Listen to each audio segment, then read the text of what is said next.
Welcome to another captivating episode of Raw Momversations, where fearless moms and experts unite to explore alternative practices. Hey there, I'm Allie. And I'm Melania. Our mission is to empower your one-of-a-kind parenting journey. Join us as we explore unconventional birthing and parenting methods. Get ready for inspiration, authentic stories, and unwavering family love. Together, we're rewriting our rules of parenting one bold step at a time. So without further ado, let's kick off this empowering momversation. Raw Momversations, where fearless motherhood leads the way.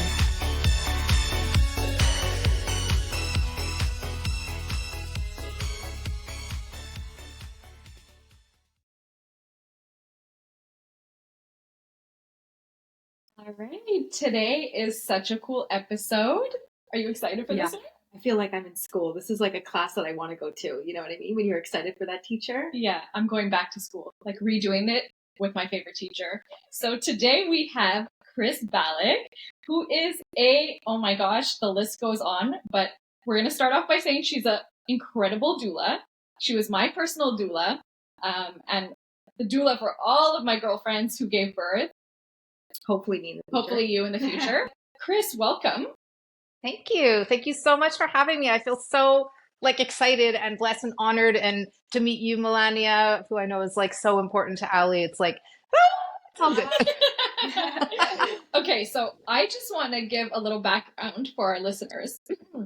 So Chris is a certified maternal support practitioner, aka a doula, a childbirth expert and educator trained in spinning babies, a birth partner trainer, a breastfeeding specialist, and child passenger safety technician.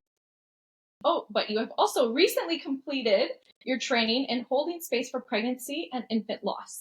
So, yes. Wow, that's impressive. You're like a total package. Yeah. That's kind of the plan. Is I would love to be able to help all the mommies, all the families for all the things. I just can't sew anything. I'm not good at that. I can't knit you any booties or anything. You can buy those on Etsy these days. Now, don't worry about it. It's true. How long have you been doing this, Chris? So it's funny. I actually didn't even know what the term doula meant until my own wedding day 11 years ago. But I've actually been a support practitioner, if you will, for almost 19 years. Wow. Yeah, but I didn't know that's what I was because doula was such a term that was not used, right? And 19 years ago, there was no Google. And so it wasn't like you could just be like, what's a doula, right? So I have been practicing 100% of my time in doula-ing for 4 years now. But I've been supporting women for 19 years. I think before we get into the main question, the hot question, what inspired you to go in this route?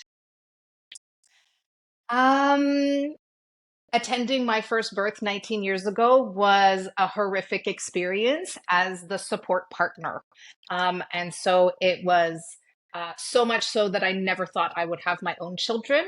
I'm very happy to say I have 2 of my own. And I didn't think I wanted children until my wedding day. So I actually met a woman who gave birth 3 times in her home, and I thought she was loopy. And I said, why would you do that? It's such a horrible experience. And her answer was, what are you talking about? I had a doula, I had a midwife, I had such a support system. It was magical. I would do it again and again. And that just piqued my curiosity. I was like, I need to know everything. So on my wedding day, my husband is schmoozing, and I'm like this, listening to this woman talk all about her birthing experiences. And I told my husband that night on our wedding night, I'm like, I want to be a mommy. I want to give birth. And he was like, holy cow, okay. That's not what we planned, but okay, cool. And literally 9 months later, my son was born. Wow. Yeah. That's so crazy. That's why I kind of got into it. But when I didn't know what the word doula meant, I just had girlfriends who were like, Chris, you're always so warm and comforting. Can you be with me when I give birth? And of course I said yes, but I didn't know anything. So I wasn't very helpful. I mean, they think I was, but now that I know everything that I know, I'm like, all the things I could have helped them do differently. Right. So what is a doula? That's $1 million question. Because mentioning a doula has kind of popped up on every single one of our episodes, every guest we had. mentioned how life-changing their whole birthing experience was having one. So to those who do not know, what is a doula? I feel like this is a really loaded question I could probably talk about for like an hour, but to condense it, I would say that all doulas are trained professionals in their field of expertise. In my case, and a lot of cases, that's actually birth and everything associated with it, prenatal and postnatal. But believe it or not, the word doula is actually becoming more popular as like a word that's interchangeable with coach, because there's something called a death doula, and there's something called a cancer doula. So it kind of just means somebody who's going to support you in the area that you need at the time that you need it. And they have all of the training and expertise and wisdom and knowledge and techniques to help support you when you're going through any of your big life-changing experiences. Wow. Did you know that? No, I had no idea. I'd like there to be like a life doula, or like when you have like a big event that's going on that has nothing to do with anything, but you're like, oh my gosh, do we buy this house and live in that community? I want there to be like a life doula, like a choices doula to help you navigate. Or a toddler doula. You can just add that to your list. So yes. Yes. You can be the definitely first will. life doula. Yes. But so doula is kind of if I like to say that I'm an educator, a cheerleader, and a coach. That's kind of how I describe what I do as a doula. What kind of training goes into becoming a doula, or what's required of you before you get the status doula? Yes. Believe it or not, it's really vast. So there are some doula programs that you can take online that are a weekend. And they say, hey, great, you get to be a doula now. And then there are some programs like the one that I went through, and it took 10 months. And you had to read 15 different books and do essays and all kinds of book reports, that kind of thing. So it depends on the kind of doula you want to be. If you want to be the doula like I was 19 years ago, where I held hands and I was like, I'm here for you, and lots of hugging, and be the support person that you want to be, that's wonderful. And that's what people, definitely some people out there that are looking for. I'm just, I'm called the Passionate Doula for a reason, because I'm crazy passionate about getting all the knowledge that there is to know and making life and birth experiences for the whole family like magical. I actually think that a lot of my clients, Ali can attest, I think that I really want you to feel, if you've worked with me, like supported and surrounded and loved and taken care of and held and magical. I want you to feel magical. Oh, 100%. 100%. I just want to be pregnant now just for this. Oh, no. So is there like a certain certification boards that qualify you as a higher leveled doula? Does that make sense? Or I mean, not in so much? Quebec anyways, that's a great question. In Quebec anyways, like I'm also now a naturopath, so I can actually issue receipts for my clients. But in order to be a naturopath, you have to like have a certain amount of training hours. So like you had to have a minimum of 400 training hours for that. So like getting a weekend course, for example, to be a doula, like you wouldn't be able to get that status, right? Because you just don't have the hours under your belt and the training. Okay. And so for somebody who might not understand the difference between a doula and a midwife. That's a really great question. Did you, Melania, have a doula or a midwife? No, I didn't have either. Okay. Ali was pregnant 7 months after me, so had she maybe been pregnant before me, I would have been introduced to the term, but I'm the first of my family to be having a child and of my friend group, so I didn't have any previous knowledge of this. Didn't even hear of the term, to be honest. Amazing. Okay, very cool. So did you think that Ali was crazy when she was like talking all about her experience? No, because she has a really great way of explaining things and getting you on board with something.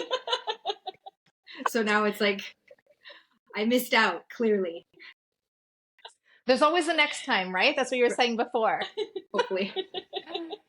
Okay, so I think that it's really important to know, first of all, the difference between a midwife and an OB or a gynecologist or a delivering doctor. Okay, so they are all doctors. Okay, so that's important to know. So it's not like, oh, I don't know if I want a midwife or a doula. We're very, very different in the sense that doulas don't do anything medical. So I don't do cervical checks. All doulas don't do cervical checks. We don't deliver babies. We don't do anything that, blood pressure, any of that. So that's all medical stuff. But a midwife and an OB and a gynae and your family doctor or delivering doctor, they are trained all at the same level. And, I'm not here to, play any favoritisms or anything. What I can tell you is that I've attended lots and lots and lots of births that have OBs and gynaes and doctors, and lots of births that have had midwives, and their approach to birth is night and day. Night and day. There is not even like an ounce of comparison. Obviously, everyone at the end of the day really wants, mommy to be healthy and baby to be healthy and all to go well. Of course, 100%. But the approach is very different, right? The midwives have no choice but to always be thinking ahead of what could possibly happen so that they can be on top of it, because they do not have the luxury of, well, we'll just send her off to the OR for, a C-section.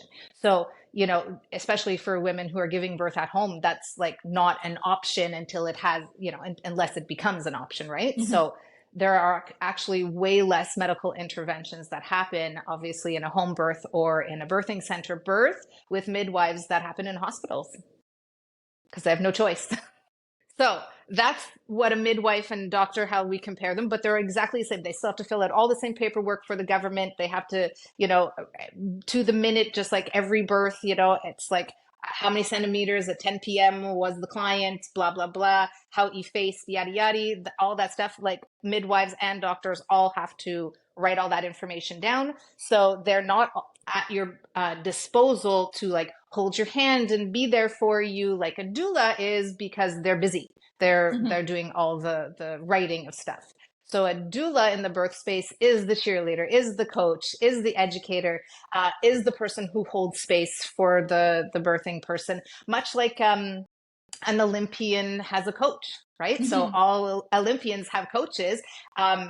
They don't like just drop their coach because they're going to their second Olympics, right? Their coach still goes with them, or they get a new coach because that first coach retired or whatever. And so it would be great if the world would start seeing doulas as coaches, especially daddies, that, they think that their sports teams need a coach, right? Even though the players are fantastic all on their own, a coach isn't there to do the work for them. A coach is there to motivate, support, and encourage, cheerlead, and see things that players who are busy doing what they have to do, it's their job to see the whole picture. And that's kind of what a doula does. A doula sees the whole picture of the birth, and the birthing experience and the whole labor, so that she can better help her client. I say she, but doulas can be male as well. I really enjoyed the birthing partner course. And when I told my husband originally about it, he, of course, I'm sure every single husband kind of rolls their eyes and says, do I really need to sit there for an hour, 2 hours and listen to this? Like, come on, I'm just going to hold your hand and you're going to push the baby out. But for me, it was so important for him to kind of realize what was about to go down. And yeah. First of all, he ended up loving you, you know that. And he was, I think, more excited than he had ever like anticipated, and learned so much. And I'm so grateful that we did that course. It should almost be like mandatory for couples to go through something like this, honestly. I feel like it probably helps them feel involved too during the whole 9-month process, since you're the one growing the baby. Mm-hmm. Yeah, absolutely. 100%. Yeah. So when you meet with the family, what kind of educational support are you providing? Or you meet with the family, and what's the steps? So every doula is different. I think that's important to mention. There are some who are like, don't worry, around your due date, call me up and I'll show up. I operate very differently only because I have that personality. I like to be hands-on. I like to check in with my clients weekly and like let them know a little tidbit about what's happening with baby and probably with them, what they can expect, how they might be feeling, so that they just feel connected to me, because I think connection is really important in the birth space because of the ever-changing staff. So if you're giving birth in a hospital, every 7.5 hours, you're meeting a new face, right? And so that can really mess up the mojo of birth, and that can and of labor. So I like to make sure that my clients feel really connected with me ahead of time. And I also offer lots of educational training. I think it's really important if we're all going to be on the same team, all with the same end goal, that we all need to know as much information as possible, because sometimes I can just say something in birth, Allie's going to smile when I say this. Okay, we need to shine your flashlight right now, right? Allie's going to be like, I know exactly what that means, right? Whereas this is a term that really helps a mother who's in labor really like change her perspective to what she's supposed to be doing, because we've discussed it so much and we practiced it, that versus showing up cold, right? Like if you're showing up to a birth cold and you haven't spent a lot of time getting to know your couple then and educating them, then you don't have the same team feeling that you do when you've played several basketball games or volleyball games with the team. You can kind of anticipate each other's moods and tricks, and they're favoring their left leg, there's got to be a reason, right? Like that's what I mean by it's I could talk for hours, guys. Literally about all of this. But yes, education, super important to me, so that we feel connection ahead of time throughout the entire pregnancy, and of course in labor and birth, and once baby's here. Aside from also providing the incredible support that you do, you're also educating parents on what's to come. Yes. When you walk into those hospital doors, what are you to expect? I was going to say, I personally offer 4 courses. So I usually do this over like 4 or 5 weeks, like in an evening after mommy and daddy, are done work. We get together. It's cozy. I teach out of 2 locations. And of course I do virtual because I have a lot of clients who are not even in Canada.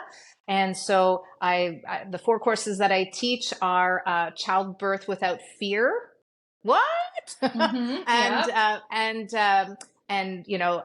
how to prepare for a fearless, empowering birth, and what to expect once baby is home. So that's kind of like its own course, but it kind of gets smushed into all the 5 weeks. I do a birth partner training course because as little as we know about giving birth, because let's face it, who talks about this? We don't, go to some class in school that talks all about how you're going to think and feel when you're going to give birth. What we get is a banana and a condom, right? This is what we get. Just thinking that. That's what we get. And that doesn't teach us anything other than how to put a condom on. That does not teach us anything. Or that video, I don't know if you guys saw that one, where it's literally this woman on her back with her legs open, screaming, pushing a baby out. And these are the 2 videos that we get for education. Right? So we're just not educated at all. And so I think zero. And I think that even as women, we're really apprehensive to even ask questions, because we think, oh my God, well, I'm a woman, I should know this. Like my mother gave birth to me, my sister had a baby, so I can't ask that, I'll look stupid. Like there's so many times that women will just call me randomly out of the blue, be like, hi, I heard you're a doula, I have a question. And it's like, can a baby's head pop off if the baby's head is outside of your body for too long without the body coming out, right? And I mean, I'm so grateful that they call me to ask these questions, because when you go to Google, the stuff you find on there, let's be honest, is not always helpful. No. Google is not your friend. No. Everything leads to cancer or death. Yeah. Somehow you're already dead when you're reading Google. Yeah. 100%. So I think it's really important. Birth partner training is so important, because they know way less than we know. And, oftentimes when I, get second time moms who didn't have me the first time, they'll be like, I'm mostly coming to you because my husband was useless the last time. And, right? He played video games, watched movies, talked on the phone, was not there to support me. And he thought he rubbed my foot a few times and that was what he needed to do. And so, Ali can attest that is not what I teach my daddies to do or my birth partner trainers.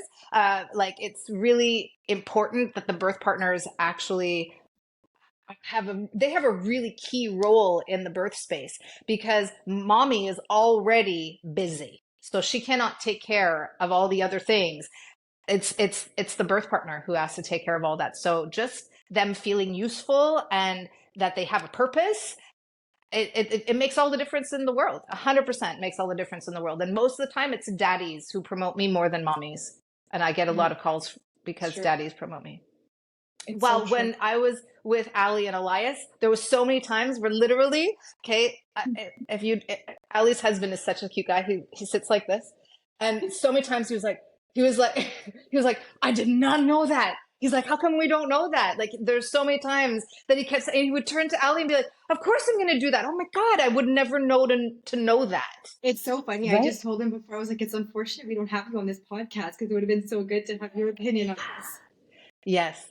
Please do it another time because I love him. He's awesome. But I mean, and that is really the reaction of most daddies. They're like, I didn't know that. How do we not know that? How do people go off and have babies and don't know this stuff? Like it's a lot. It's a lot to know, right? It's a magical time in your life that I don't think that we should just be like, well, we'll show up at a hospital and see what happens. We always say the school system is so behind. I mean, they should teach you not only how to do taxes and how to pay a mortgage and credit cards, but how to give birth and prepare for this stuff too. Yes, because you're only going to do this a handful of times in your life, right? I mean, it's very rare someone's doing this 25 times and some people only do it once. So I would think that something that is going to be so impactful, you will not forget, right? Yeah. Who forgets their birth? Nobody. Everybody remembers their birth experience. So why not make sure it's a positive one? Totally. I'll never forget sitting on the couch and you came out with your those sticky notes. Yes. Yeah, sticky notes. Sticky notes. Yeah. Okay. Pregnancy brain, guys. Yeah. And you're like, okay, so today I'm going to show you everything they're going to put on you in the hospital. And here's your IV.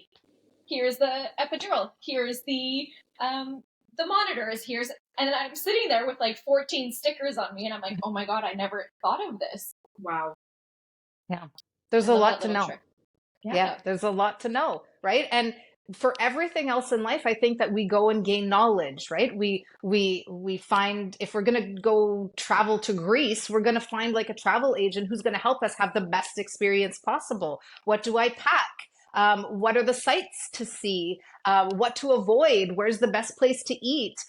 What are the must-haves, must-dos, right? And going to a trained professional in their field of expertise is the person to go to. I mean, I wouldn't trust anybody else to do my finances than my financial advisor because I don't have time to learn all that.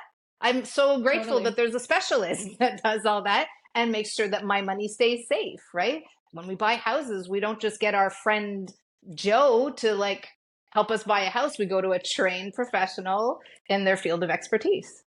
I just don't know why the GPs and the gynecologists don't recommend doulas or some type of support for pregnant women day one at their 10-week appointment. They should 100%. I mean, the World Health Organization says that no woman ever should give birth without a doula. Wow. Yeah. And the postpartum depression rate for women who have had a doula is less than 12%. Wow. Maybe it's because they know you're walking in with a birth plan. Yeah. Yes. Which was a term I didn't even know about until I heard it from Ali. Yes. Yeah, Cris helped me make my birth plan. Yes. I help all the mommies make their birth plans because it's so important. I don't know. At one point in time, we should probably talk about birth plans because I get that. That's probably a really great question. That could be a whole other episode, right? Yeah. Perfect. Yeah.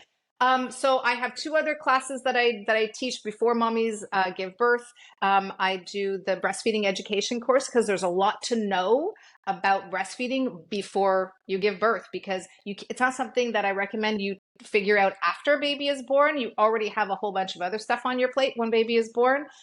Getting really comfortable with your body and how the whole breastfeeding thing works.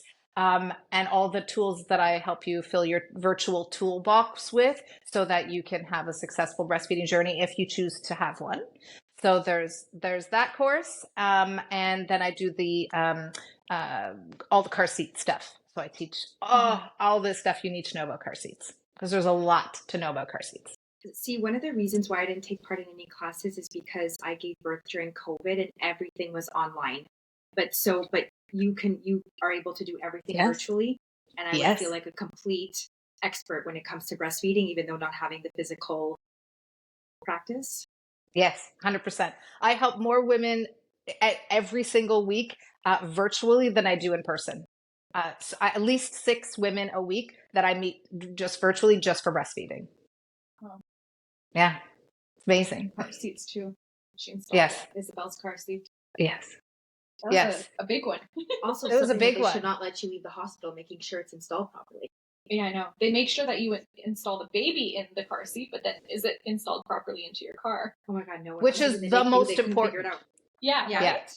It's the most important. No, my husband drove like 5 miles an hour when we were going back home. So slowly over the bumps. Yes. I'm pretty sure all daddies do that. Precious cargo on board, right? Yeah. Like just married, but then we should have precious cargo on board. Yeah. I love it. I don't even think people realize that you could have all this kind of support with you throughout pregnancy and then afterwards. Yes. It is not, because it's not public knowledge. Just like Ali was saying, it's not like you go to your 10-week appointment and they're like, oh, here's a box of chocolates and a doula, right? Like you don't get that. You get, okay, I'll see you at your next appointment and we'll probably draw some more blood, right? Like it's very cold and scary. And I think pregnancy and giving birth to 99.9% of women is terrifying, because all we picture is what we've seen in TV and movies, right? Which is some woman sweating, screaming at her partner. She hates life, swearing, and she's, pushes out a baby and she's, torn up the wazoo literally. And like, it's a horrific experience. And that's the only downfall, I think, that when you work with a doula, is that your birth experience will always be positive. And so you'll be that mommy in the group that doesn't have a horrible birth story to share. Do you have your athletes, quote unquote, sign a waiver apologizing in case they say anything mean to you during their labors? No, absolutely not.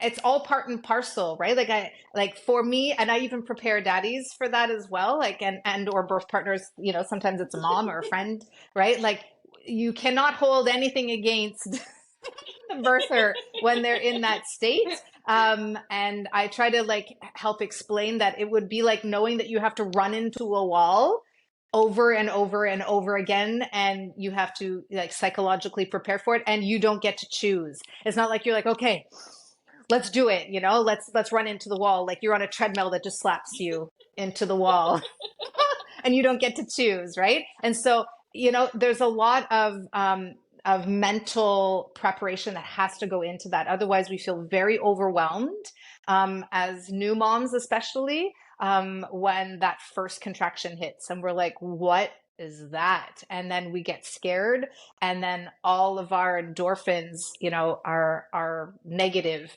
right? And so most women that are terrified to give birth, without fail, I usually hear that those are the women who end up having C-sections because they're so stressed out. Right? So C-section rate is much, much, much, much, much lower if you work with a doula or get some prenatal classes. I believe that. Oh, you want me to do the Spitfire question? Yeah. Oh, yeah. We break this podcast with. We just wanted to ask you a couple of like fireball questions. Go for it. Yeah. Okay. Are you ready? The first thing that comes to your mind. Okay. Okay. Weirdest craving you've seen during labor? Dirt. No. I swear, Ali, I sent her something about some sort of a weird pregnancy. No, but and then you were going through the slide, and then you said, "If I start eating dirt, send me to the loony bin." Yeah, this is a thing. Well, it's not a thing. You just ask me the weirdest. I don't know if it's like a trend, but you know, I did not provide said dirt. Okay, favorite item you always bring to this? Favorite comfort item? Combs. Knew she was gonna say that. I knew it. The Combs. fastest labor you've ever witnessed? 22 minutes. Nice. Best playlist or music genre for laboring mothers? Whatever speaks to them, and that can be Barney. I'm not even kidding you. I was actually at a birth where a mom just kept playing Barney, and she said it reminded her of being at home with her other kids, and so it felt familiar. So it really has to be like what is totally into for like the mom, right? Like whatever the birther is feeling. And I'm on call for a birth right now, and the mom is playing nothing but Slipknot. I love it. Yeah. And that's what she wants, right? So, and there are others who have like mantras, you are meant to do this, very calming, type of stuff. So every person is completely different, and whatever they've got going on is now my new jam. Okay. And last one, most unexpected place you've been called for a birth? At a creek. Whoa. Okay, I want to hear that. Tell us that story quickly. She just really she had her other children running around naked, and she just really wanted to be one with nature. And so she wanted to give birth in a creek. Beautiful. Wow. Yeah. Did she have a midwife, I'm assuming? Yes. Yeah. Yes. That is so cool. We're both scouts, so we're in tune with nature. Maybe you a little bit less now. I kind of like a bar and a lobby more than a tent. Something a little bit that looks, what is it? Luxury camping? Glamping. Yeah, me too. Okay, well, thank you for answering those questions.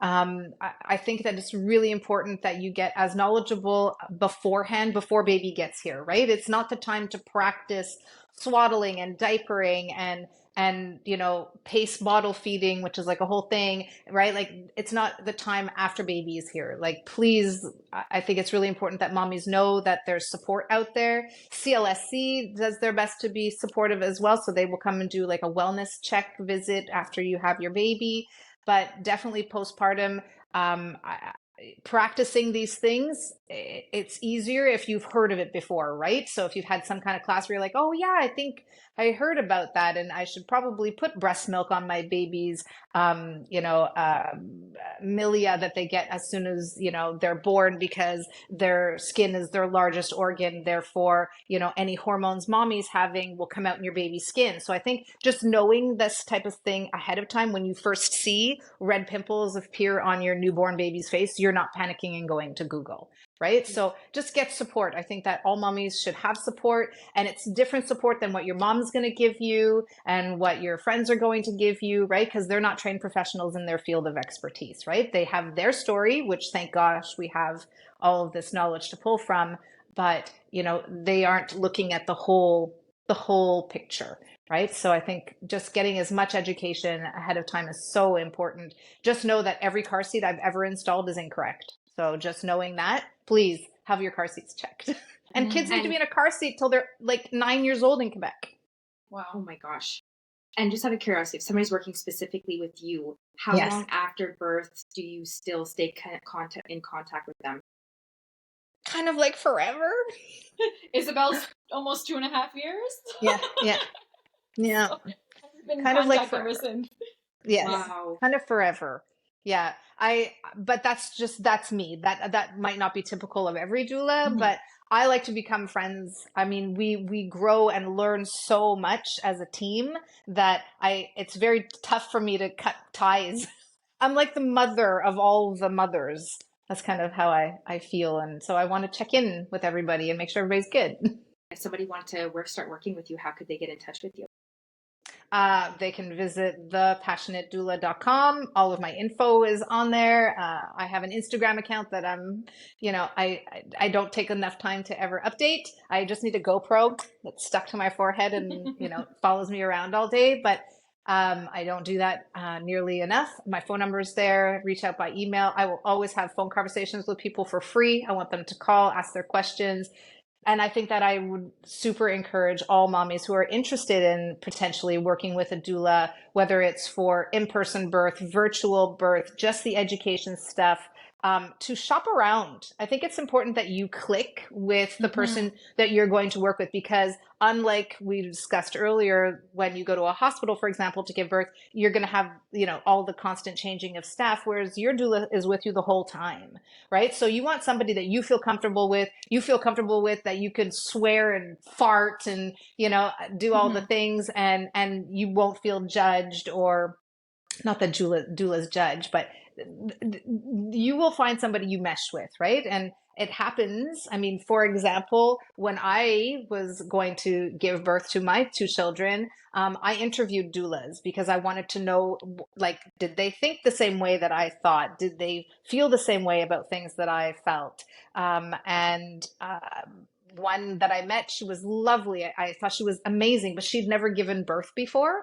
And for me personally, that was like a deal breaker. I was like, I love that you want to hold my hand, but I've already been the doula who just held hands, right? And they didn't know what it was like to give birth. And my whole, I had a whole big paradigm shift after I gave birth, because just watching a mom's face is like everything to me. I know exactly what she's thinking, feeling, and I want to anticipate her next need. So that's really what you want in your doula, is somebody who's going to anticipate your next need for support. Yeah, that's some really good advice. Interviewing or shopping for the right match, right?